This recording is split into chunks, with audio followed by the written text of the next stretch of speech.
Hi, this is Wishop, and this is your weekly reading from June 15th, Monday, through Sunday, June 21st, which here in the US is Father's Day. So I got these really cool cards this week. They're not new, but they're new to me. Monty Farber's Karma cards, because so often I like to talk about the astrological movements and I don't have anything cool for you to look at. So now I do. And this is his card for Gemini, which is where the action is this week. Let me see if I can grab this without making a mess. Maybe not. You might have to look at it this way. Okay, here we go. All right. Okay, let me get a little bit close on this and see if I can get it in focus for you. Okay, so this is sort of the reverse if you think of it, and this is where it manifests in the world. Okay, so the SMP stands for spiritual, mental, and physical kind of energies. So in Gemini, what you want to be known, what is believed about, and using the quickest way. So the Gemini energy, if we think about it, so I'm going to just sort of put this back here so we can look at it. This week, the Sun is in Gemini, Mars is in Gemini, and they're basically conjunct there. They're just sitting there right next to each other, firing each other up. Mercury is in Gemini, and the Moon is in Gemini, and we're going to have the new Moon happening in Gemini on June 18th. What this means is that there's this huge concentration of the fiery energy of the Sun and Mars, and also the sort of electrically zzz kind of energy of Mercury, which is there, and then the emotional energy of the Moon. So what can happen, and I'm just going to talk worst case scenario first, because there's a lot of great case scenario, but I want to just get through this. The worst case scenario is that we place a lot of energy and fire onto questions of opinion or taste. So we're willing to have fights over matters of taste or opinion or judgment. We're willing to judge other people very harshly and quickly. Our tongues turn to razors and we cut other people to shreds. So gossip becomes an issue. Because of Gemini's social ability, we could pile on to other people and just be piling on in this huge big judgment pile. None of that is the best use of Gemini or the sweetest things that it provides. Gemini has so many great qualities, but right now it's being a bit overloaded by all of that energy. So I'm going to talk a lot about how to counterbalance it, and I will put more information, as I always do, in the description.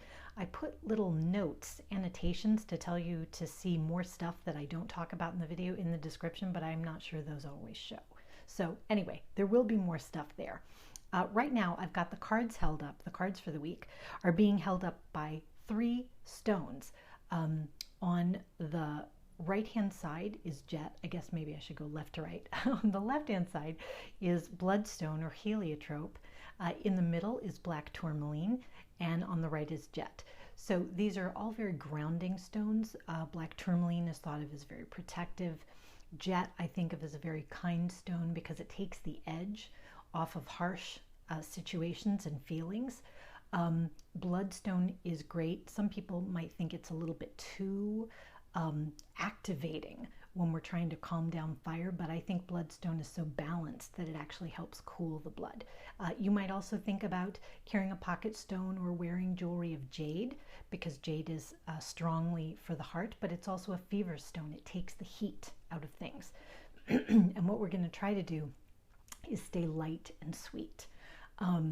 So we'll go on and talk more about that.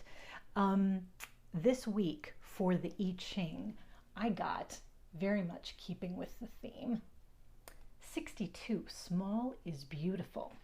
And you can see there's this beautiful butterfly. Let me get this a little closer.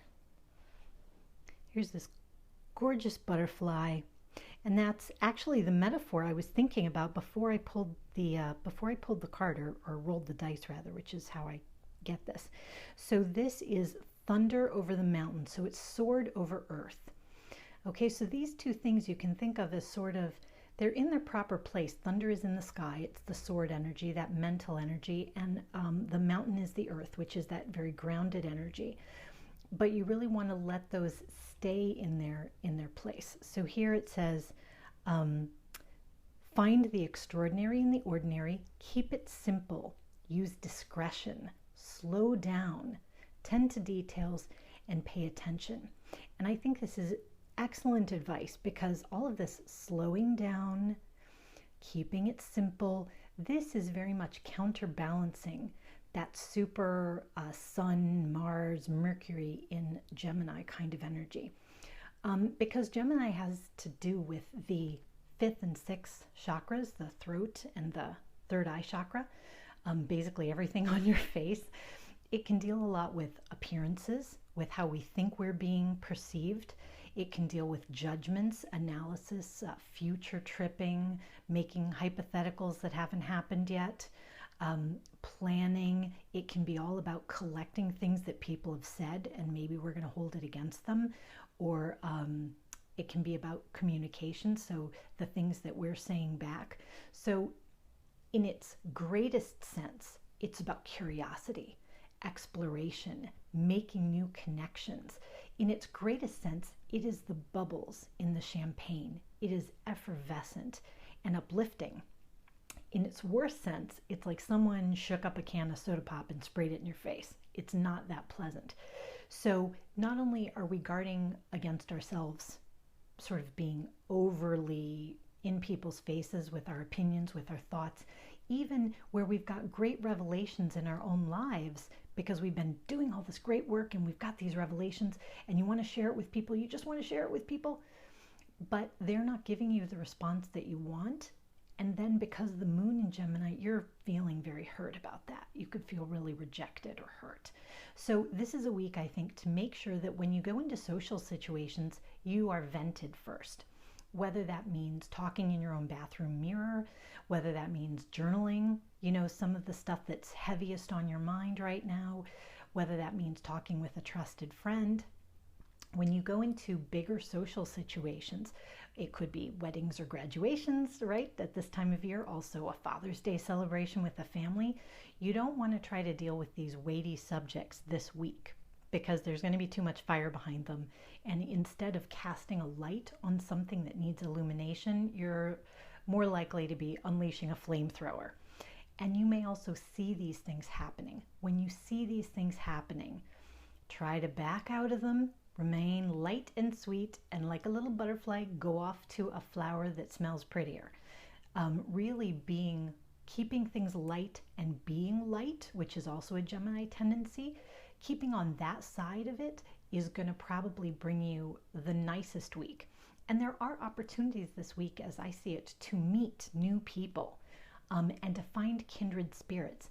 And if they're busy bashing someone, or you're busy bashing someone, or you're really like overly heated, it may delay that kindred relationship from really perking up, because they're thinking, oh, this person is really mean-spirited, or you're thinking about them.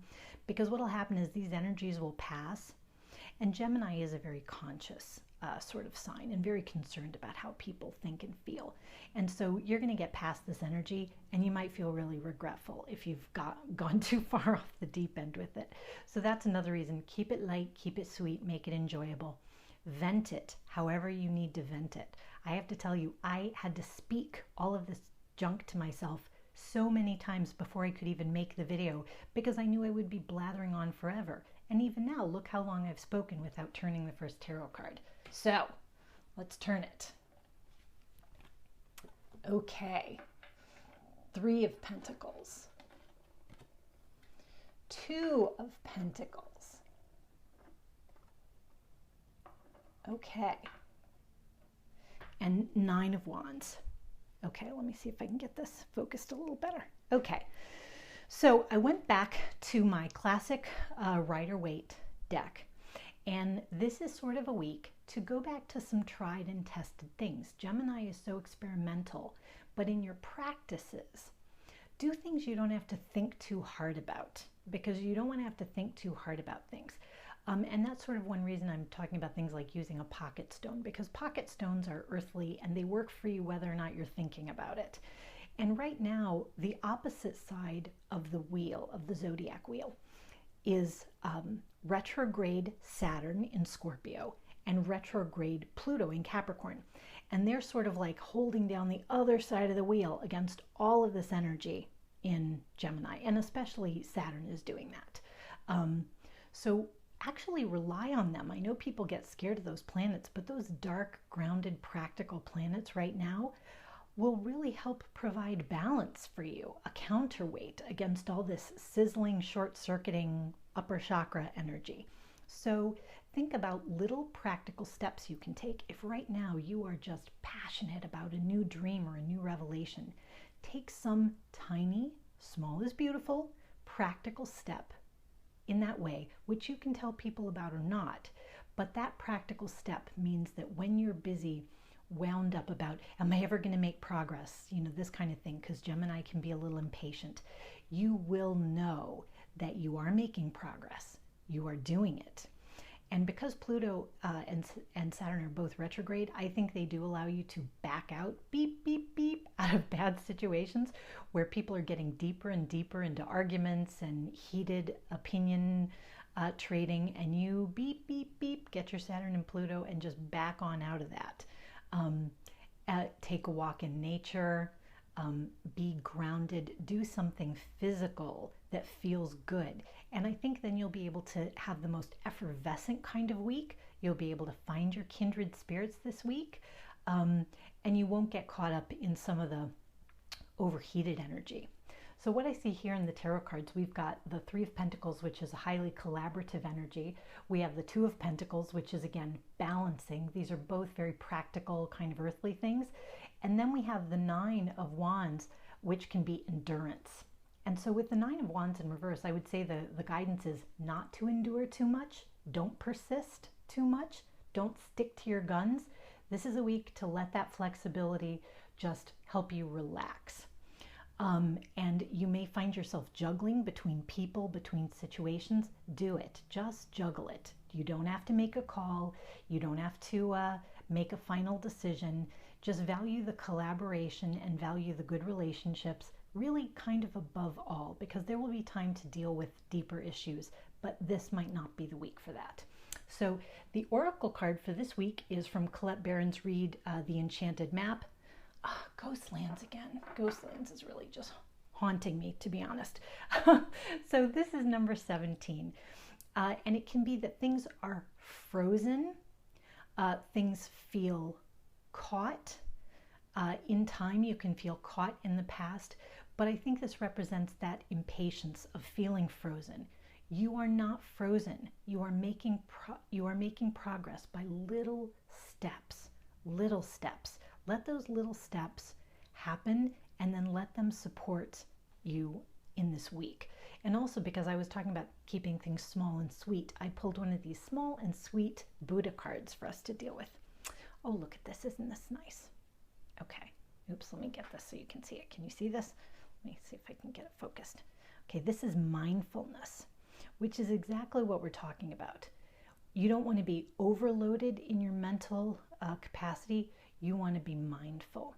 You want to let your heart chakra tell you or give you compassion when you see other people carried away on this energy, so that you can be compassionate and forgiving of them. You want your root chakra to help ground you so that you don't need to go off on, flights of fancy or things that really leave you feeling not as good as you could.